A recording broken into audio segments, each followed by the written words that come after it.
Chancellor Rachel Reeves has delivered a key pre-budget speech laying the ground for difficult fiscal choices ahead.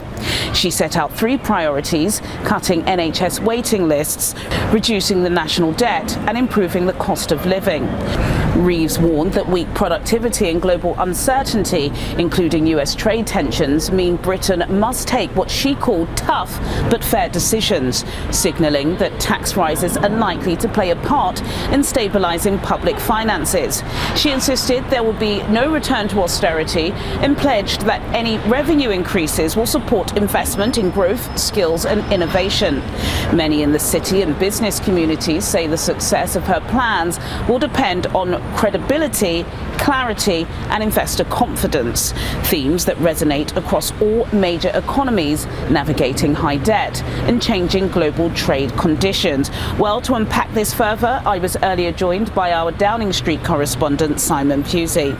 Simon, so towards the end of the month we're expecting the Chancellor of the Exchequer to release her budget, but on Tuesday morning she surprised quite a few people by delivering a pre-budget statement, and now everybody is suggesting that we're going to see tax rises. Talk to me about what she was trying to say. Yeah, so I think this is part of a campaign over the last few weeks and months, really, to set the groundwork for her to go against her manifesto, the manifesto that Labour came in on, which was that they were not going to raise taxes beyond that initial budget that got so much criticism a couple of months ago. They were saying in this Parliament there'll be no more tax rises, and I think they've got to a stage now where they realise they have to raise taxes.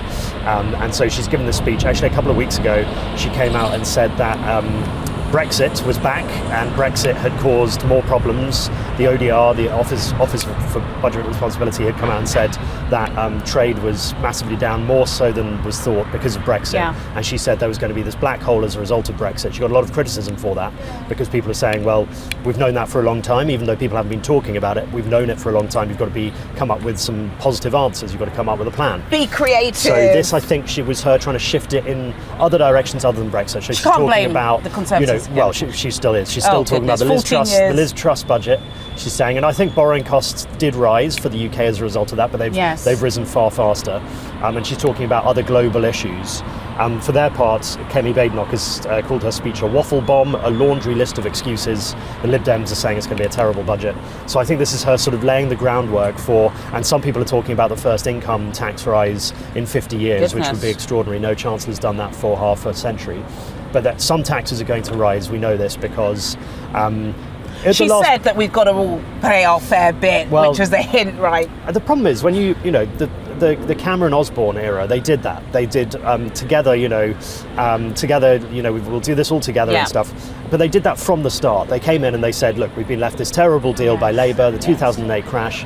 We're going to have to do austerity. And that was kind of the narrative they set. The problem with Labour, I think, and Rachel Reeves is they came in and they said, this is the final tax rises we're going to make. That VAT rise, which was so unpopular, that's the last thing we're going to do. And we're going to stick to our financial rules. And we're going to, we're not going to slow down spending, and we're not going to increase taxes. And she just left herself with no wriggle room. And now things have turned out the way they have. I'm sure Brexit has played a part. I'm sure other global, conditions have exactly. But she just left herself with no wriggle room. So now she's going to go back on that thing, and the narrative is just all over the shop. Now coming out and saying, Brexit's actually worse.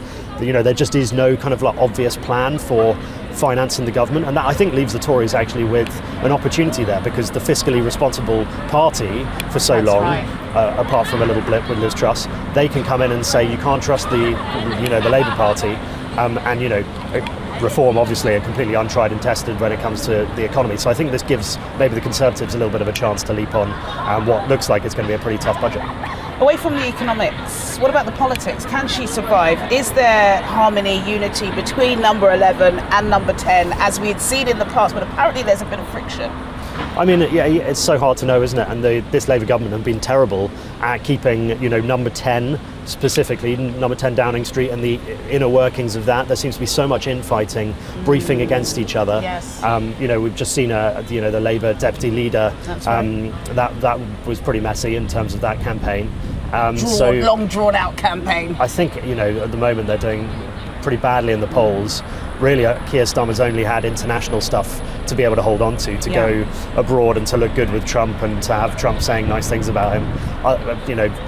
Sort of domestically back home, he's really got nothing going too well for him. Occasionally things, with the fastest growing economy in the G7, the G7 country, the second fastest growing. After Spain. So there's a few things like that are like little hints, little good sort of things, but just the way that the narrative and the kind of like story that they're telling, the Labour government, now with this budget coming up, I think it's going to be pretty bleak for them. I think she'll probably cling on, but I think she'll probably go down with what looks like it's going to be a sinking ship. Gosh, tough words there. Thank you, Simon. Thank you.